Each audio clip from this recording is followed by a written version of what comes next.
নিশ্চিত তাকে গুলি করে হত্যা করা হবে জেনেও সেদিন কিন্তু সে পিছু হটেনি, সে কিন্তু বীর দর্পে সেদিন কিন্তু এগিয়ে গিয়েছিল। অগাস্টে যে ঐতিহাসিক ছাত্র গণ অভ্যুত্থান হলো, সেই গণ অভ্যুত্থানও আমরা দীর্ঘ 16 বছরের আন্দোলনের যে ফসল, যে এই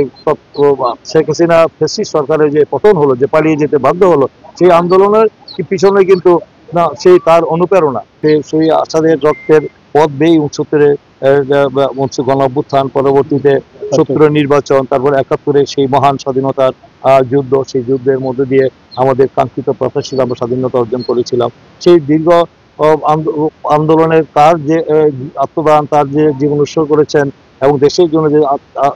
যে ত্যাগ স্বীকার করেছেন, তার এই রক্তের পথ বেয়েই আমরা পরবর্তীতে আমরা যখনই কোনো অপশক্তি, কোন স্বৈরাচার, কোন দানবীয় সরকার, মাফিয়া সরকার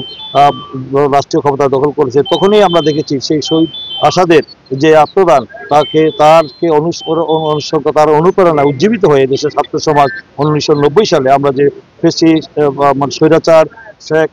স্বৈরাচার এরশাদ বিরোধী আন্দোলনে যে আমরা লড়াই করেছিলাম, যে দীর্ঘ 9 বছর যে লড়াই করেছিলাম দেশনেত্রী বেগম খালেদা জিয়ার নেতৃত্বে, সেখানে কিন্তু আমরা যারা ক্যামেরায় ওয়াও, স্টাইল দেখাও,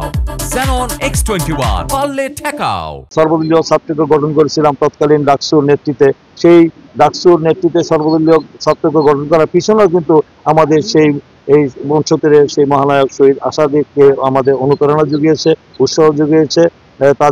তার অনুপ্রেরণার মধ্যে দিয়ে আমাদের 90-এর সফল ছাত্র গণ অভ্যুত্থানের মধ্যে স্বৈরাচার আসাদের পতন হয়েছিল। পরবর্তীতে সেই আবার 90, তারপরে আবার আমরা যেটা দেখলাম এবার জুলাই অগাস্টে যে ঐতিহাসিক ছাত্র গণ অভ্যুত্থান হলো, সেই গণ অভ্যুত্থানও আমরা দীর্ঘ 16 বছরের আন্দোলনের যে ফসল, যে এই শেখ হাসিনা ফ্যাসিস্ট সরকারের যে পতন হলো, যে পালিয়ে যেতে বাধ্য হলো, সেই আন্দোলনের পিছনে কিন্তু সেই তার অনুপ্রেরণা আমাদের কাজ করেছে এবং সেই অনুপ্রেরণা থেকেই আমাদের সকল আন্দোলন সংগ্রামের কে আমরা সফল করেছি এবং আজকে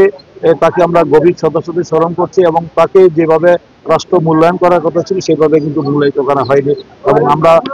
আমরা এই সরকারের কাছে কিছু দাবি, আমাদের যেহেতু আমি আসাদ পরিষদের আমি সদস্য সচিব, সেখানে কিন্তু আমার সেই দাবিটা হলো যে রাষ্ট্রীয় পর্যায়ে আমরা যে দিবসটি উদযাপন করার জন্য বা আগামী দিনে আমি সরকারকে উদ্যোগ নিতে বলবো, এই দিবসটি গুরুত্ব সহকারে যেন পালন করা হয় রাষ্ট্রীয়ভাবে। আর দ্বিতীয়ত হলো যে পাঠ্যপুস্তকে 69 গণ অভ্যুত্থানের মহানায়ক শহীদ আসাদের নাম যেন আমাদের অন্তর্ভুক্ত করা হয়।